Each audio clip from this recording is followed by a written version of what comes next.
29 नवंबर 2021 को मुझे इतनी ज़्यादा एंग्जाइटी हो रही थी, मेरा दिल धड़क रहा था, मेरा आंखों से पानी आ रहा था और मुझे सामने पंखा दिख रहा था और ब्लेड भी।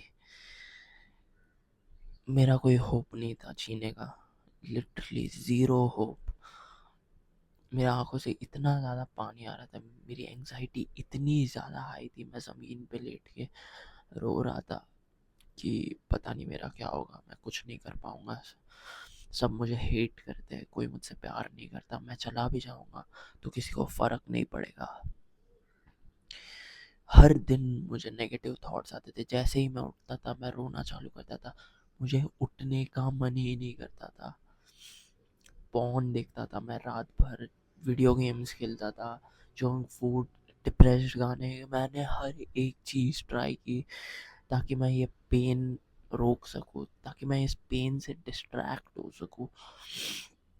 कुछ वर्क नहीं कर रहा था, कुछ भी नहीं। मुझे जस्ट लास्ट ऑप्शन दिखा कि मैं या तो पंखे से लटक जाऊं या एक नाइफ लेके ख़त्म कर दूं। एंड टू बी ऑनेस्ट, कल भी मुझे सेम थॉट आ रहा था, बहुत टाइम बाद, बहुत टाइम बाद, 4 साल बाद, सेम थॉट्स, सेम एंग्जाइटी। और तब भी मुझे समझ में नहीं आ रहा था क्यों ऐसा हो रहा है। तभी तो फिर भी मेरी लाइफ, मेरे हैबिट्स बहुत ख़राब थे, पर अभी मेरे हैबिट्स ज़रा भी ख़राब नहीं है। टाइम पे सोता हूँ, टाइम पे उठता हूँ, सब सही चीज़ें कर रहा हूँ, कुछ जंक फूड नहीं खा रहा हूँ, ज़ीरो एडिक्शंस है। पॉर्न, सोशल मीडिया, इंस्टाग्राम भी मैंने नहीं यूज़ किया है 2-3 महीनों से, पॉर्न नहीं देखा है, जंक फूड नहीं खा रहा हूँ, सोशलाइज कर रहा हूँ, जिम जा रहा हूँ। तो मुझे कल समझ में नहीं आ रहा था क्या हो रहा है। एंड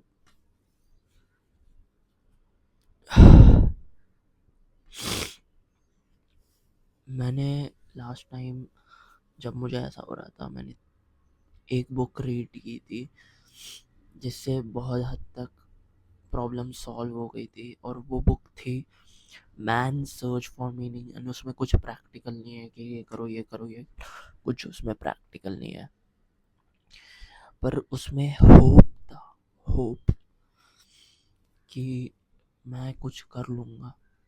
बिकॉज वो हॉलोकॉस्ट की स्टोरी होती है कि वो जो ऑथर था विक्टर फ्रैंकल, वो हॉलोकॉस्ट में अटक गया था, मतलब बॉम्ब बॉम्ब गिर रहे थे, ज्यूस को मार रहे थे, और वो भी वहाँ पे अटका हुआ था, और उसको भी कोई होप नहीं था, और उसके अराउंड बहुत बुरी लाइफ थी। उसने एक पैराग्राफ लिखा है कि एक बंदा सो रहा था और उसको रात को नाइट मैर्स आ रहे थे। नाइट मैर्स मतलब भूतिया, जो भी स्टोरी ये आती है, सपने आते हैं, लेकिन उन्होंने उसको उठाया नहीं उससे, बिकॉज उसकी रियलिटी उसके नाइटमेयर से भी बुरी थी। एंड वो सेंटेंस पढ़ के मेरी लाइफ चेंज हो गई। तो जस्ट मैं ये कहना चाहूँगा कि नेवर लूज़ होप। अभी भी मुझे ऐसा, कल बहुत लग रहा था, इवन आज सुबह भी बहुत लग रहा था कि पता नहीं क्या कर रहा हूँ मैं, पता नहीं क्या हो रहा है। रैंडम एंग्जाइटी, कुछ बुरा नहीं हुआ है मेरे साथ, रैंडम जो ह्यूमंस को एंग्जाइटी होती है वो। बट जस्ट मेरे दिमाग में एक ही चीज़ है कि never lose hope, never lose hope and never give up. एक मैंने कोट इस बुक से पढ़ा था, think and grow rich, quitters never win and winners never quit. And it's absolutely true.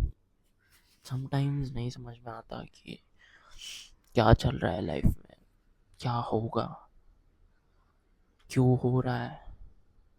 Like मुझे रैंडम एंग्जाइटी हो रही थी, रैंडम, टू बी ऑनेस्ट अभी भी हो रही है, और नहीं समझ में आता कि क्या करूं। Just don't lose hope. I hope this helps. Take action. Don't be a chomo. See you soon.